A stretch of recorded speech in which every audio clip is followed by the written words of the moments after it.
This podcast is part of the Listen Frederick Podcast Network.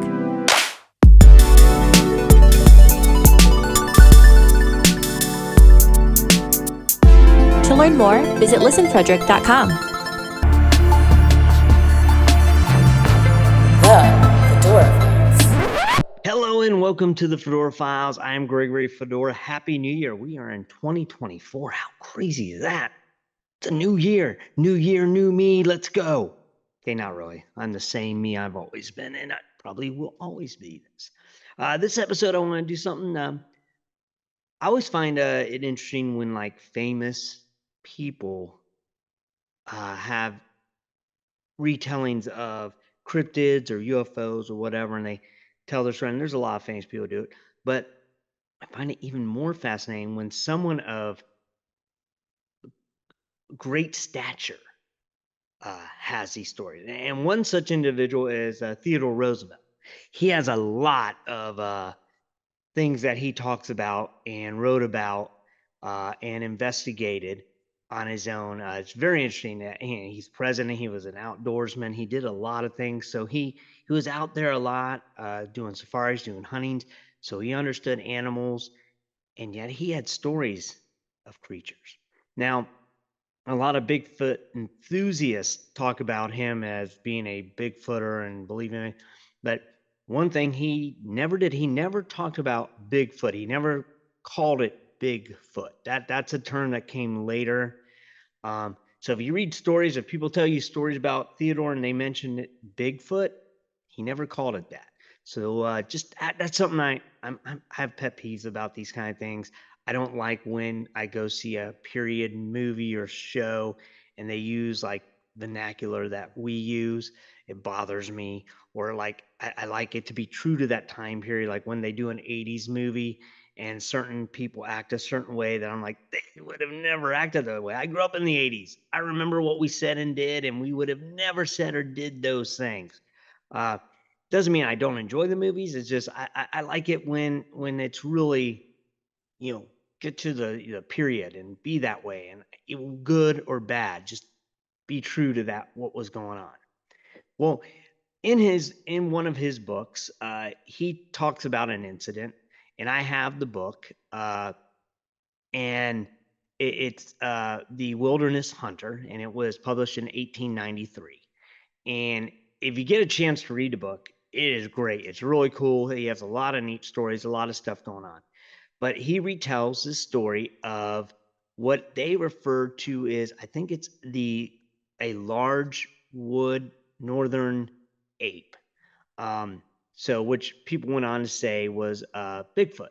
But again, he never talked about it. Never mentioned the word Bigfoot. Never mentioned the word Sasquatch. It was always referred to as this ape. So be it that as it may, the description is that of like a Sasquatch or Bigfoot. But I just want you to know that. Now, he relays the incident of a guy named Bauman, and who was this rugged dude, was just like Teddy, had a lot of knowledge of the woods. And so, again, he would know the difference between a bear and this unknown creature that he had dealt with.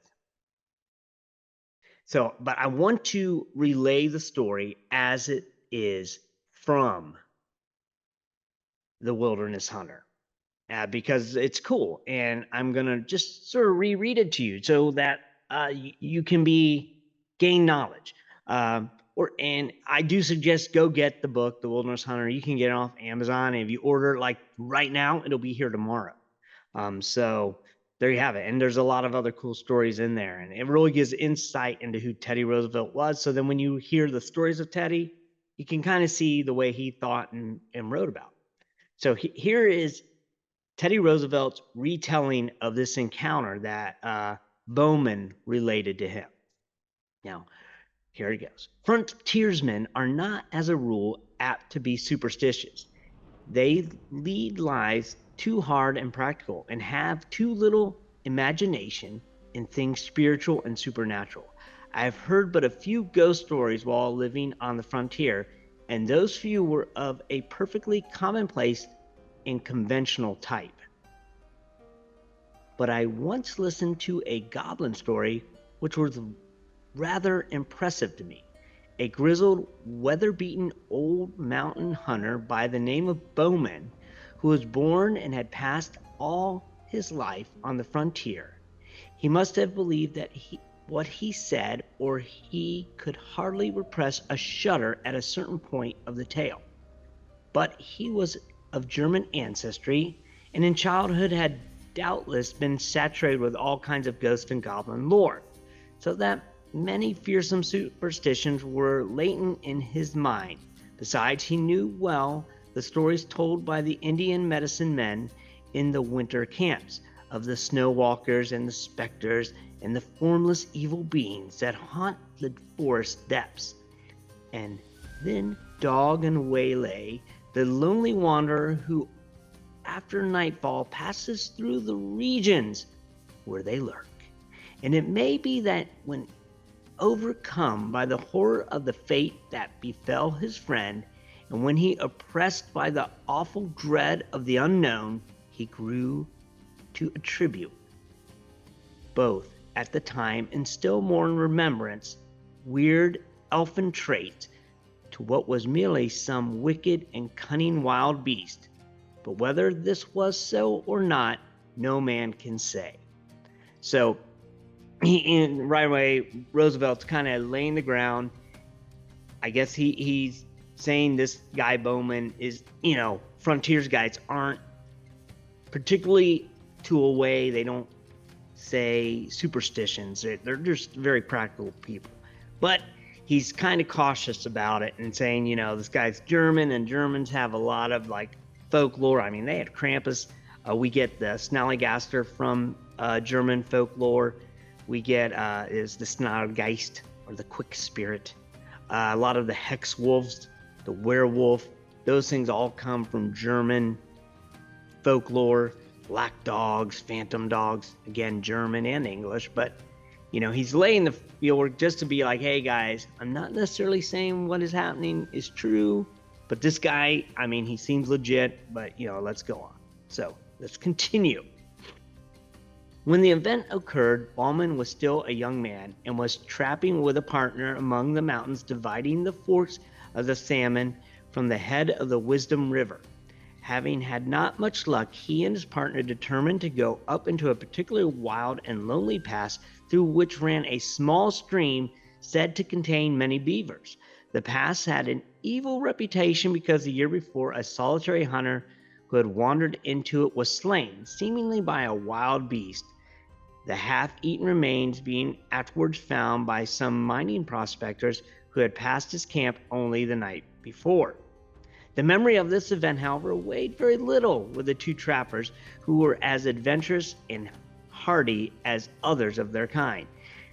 They took their two lean mountain ponies to the foot of the pass, where they left them in an open beaver meadow.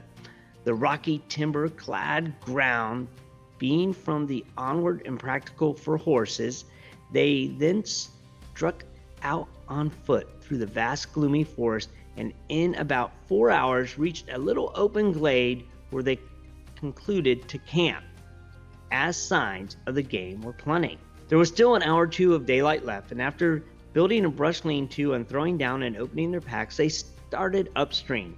The country was very dense and hard to travel through, as there was much down timber, although here and there the somber woodland was broken by small glades of mountain grass. At dusk they again reached camp. The glade in which it was pitched was not many yards wide, the tall, close-set pines and firs rising round it like a wall. On one side was a little stream, beyond which the steep mountain slope covered the unbroken growth of the evergreen. They were surprised to find that during their absence something, apparently a bear, had visited camp and had rummaged about among their things, scattering the contents of their pack, and in sheer wantonness destroying their lean-to. The footprints of the beast were quite plain, but at first they paid no particular heed to them, busying themselves with rebuilding the lean-to, laying out their beds and stores, and lighting the fire. While Bauman was making ready supper, it being already dark, his companion began to examine the tracks more closely, and soon took a brand from the fire to follow them, where the intruder had walked along a game trail after leaving the camp. When the brand flickered out, he returned and took another, repeating his inspection of the footprints very closely. Coming back to the fire, he stood by a minute or two, peering out into the darkness, and suddenly remarked, "Bauman, that bear has been walking on two legs." Bauman laughed at this, but his partner insisted that he was right, and upon again examining the tracks with a torch, they certainly did seem to be made by two paws or feet. However, it was too dark to make sure. After discussing whether the footprints could possibly be those of a human being, and coming to the conclusion that they could not, the two men rolled up their blankets and went to sleep under the lean-to, which I think is fascinating, because if I would see tracks like that and the thing had already destroyed my lean-to, I don't know if I could sleep that night. But these guys are, tough frontiers, dude, and they're like, well, it might be a bear, might be a human, might be something else. I don't know. Let's go to bed. Tough dudes. Strong, tough dudes. Now, back to the story. At midnight, Bauman was awakened by some noise and sat up in his blankets. As he did so, his nostrils were struck by a strong, wild beast odor, and he caught the loom of a great body in the darkness at the mouth of the lean-to. Grasping his rifle, he fired at the vague, threatening shadow, but must have missed, for immediately afterwards he heard the smashing of the underwood as the thing, whatever it was, rushed off into the impenetrable darkness and blackness of the forest and the night. Again, there's another hint. A lot of times people say in their Bigfoot encounters they smell something horrible, and it's, that's we get skunk ape from Florida because it smells bad. But it's a beast. It lives in the woods. It doesn't bathe regularly, probably. So, but I think it's interesting that the lore of Bigfoot we have today is even back here in the 1890s, or actually even probably before 1890, because this was published in 1890, and this took place many years before, so probably 1840s or so. So let's continue. After this, the men slept but little, no doubt. Sitting up by the rekindled fire, they heard nothing more. In the morning, they started out to look at the few traps they had set the previous evening and put out new ones. By an unspoken agreement, they kept together all day and returned to camp towards evening. On nearing it, they saw, hardly to their astonishment, that the lean-to had again been torn down. The visitor of the preceding day had returned, and in wanton malice had tossed about their camp kit and bedding, and destroyed the shanty. The ground was marked up by its tracks, and on leaving the camp it had gone along the soft earth by the brook. The footprints were as plain as if on snow, and after careful scrutiny of the trail, it certainly did seem as if, whatever the thing was, it had walked off on two legs. The men thoroughly and uneasily gathered a great heap of dead logs and kept up a roaring fire throughout the night, one or the other sitting on guard most of the time. About midnight, the thing came down through the forest opposite across the brook and stayed there on the hillside for nearly an hour. They could hear the branches crackle as it moved about, and several times it uttered a harsh, grating, long-drawn moan, a particular sinister sound, yet it did not venture near the fire. In the morning, the two trappers, after discussing the strange events of the last 36 hours, decided that they should shoulder their packs and leave the valley that afternoon. Really? Yeah, I would have left the day before. Hey, whatever. They were more ready to do this because, in spite of seeing good game sign, they had caught very little fur. However, it was necessary to first go along the line of their traps and gather them. And this they started out to do. All the morning they kept together, picking up traps after traps, each one empty. On first leaving camp, they had the disagreeable sensation of being followed. In the dense spruce thickets, they occasionally heard a branch snap after they had passed, and now and then there was slight rustling noises among the small pines to one side of them. At noon, they were back within a couple miles of camp. In the high, bright sunlight, their fears seemed absurd to the two armed men, accustomed as they were through long years of lonely wandering in the wilderness to face every kind Check of out danger from man. fedoracrt.com today. There were still 3 beaver traps to collect from a little pond in a wide ravine nearby. Bauman volunteered to gather these and bring them in, while his companion went ahead to camp and made ready their packs. On reaching the pond, Bauman found 3 beavers in the traps, one of which had been pulled loose and carried into the beaver house. He took several hours securing and preparing the beaver, and when he started homeward, he marked with some uneasiness how low the sun was getting. As he hurried towards the camp under the tall trees, the silence and desolation of the forest weighed upon him. His feet made no sound on the pine needles, and the slanting sun rays striking through among the straight trunks made a gray twilight in which objects at a distance glimmered indistinctly. There was nothing to break the gloomy stillness which, when there is no breeze, always broods over these somber primeval forests. At last he came to the edge of the little glade where the camp lay and shouted as he approached it, but got no answer. The campfire had gone out, though thin blue smoke was still curling upwards. Near it lay the packs wrapped and arranged. At first Bauman could see nobody, nor did he receive an answer to his call. Stepping forward, he again shouted, and as he did so, his eyes fell on the body of his friend, stretched beside the trunk of a great fallen spruce. Rushing towards it, the horrified trapper found the body was still warm, but that his neck was broken, and while there were 4 great fang marks at the throat. So, the footprints of the unknown beast creature, printed deep in the soft soil, told the whole story. The unfortunate man, having finished his packing, had sat down at the spruce log with his face to the fire and his back to the dense woods to wait for his companion. While thus waiting, his monstrous assailant, which must have been lurking in the woods, waiting for a chance to catch one of the adventurers unprepared, came silently up from behind, walking with long, noiseless steps and seemingly still on 2 legs. Evidently unheard, it reached the man and broke his neck by wrenching his head back with its 4 paws, while it buried its teeth in his throat.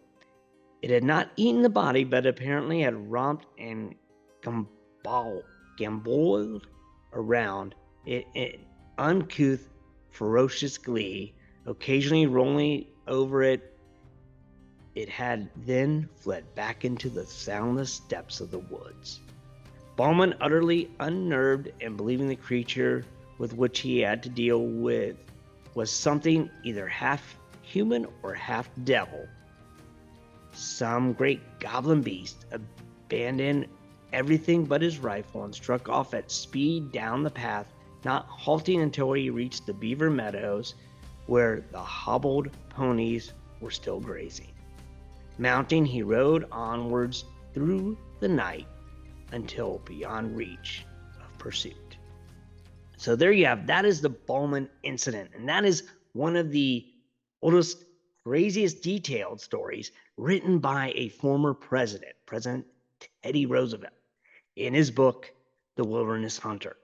Now, again, if you get a chance to read it, but I think it's a fascinating story because, like, it's about a guy telling the story to Teddy. He has nothing to gain. He didn't get anything financially for telling this. He didn't become famous for telling this story. He just relayed what happened to him, and he seemed scared to death of it, and he lost a friend out of this. What attacked him? What was it? Doesn't sound like a bear attack. Doesn't sound like wolves, but something happened to Bauman's friend, and it was frightening to him. So what do you think about that? What do you think it was? Do you think it was a Bigfoot? It goes on that he calls it the northern ape. So again, Teddy never used the word Bigfoot, but apparently it had large feet, so it sounds like a Bigfoot. Everyone's saying Bigfoots, this kind of tells you these things are not friendly. So if you're going out hunting for Bigfoot, be prepared. Bauman had a rifle. Teddy always went out with weapons. So don't go out there searching for things like this thinking that, hey, it's going to be my friend, because it's not. It's going to try and eat you and destroy you like it did Bauman's friend. And it didn't even eat Bauman's friend. It just killed him and bit him and left him for dead. So there you have it. I hope you guys are doing well. I hope you had a good new year. I hope you're going to have an amazing 2024. I hope you're not going to get attacked by any kind of Bigfoot, or a great northern ape. And until next time, remember to stay safe and keep searching. The Fedora Files. Check out fedoracrt.com today.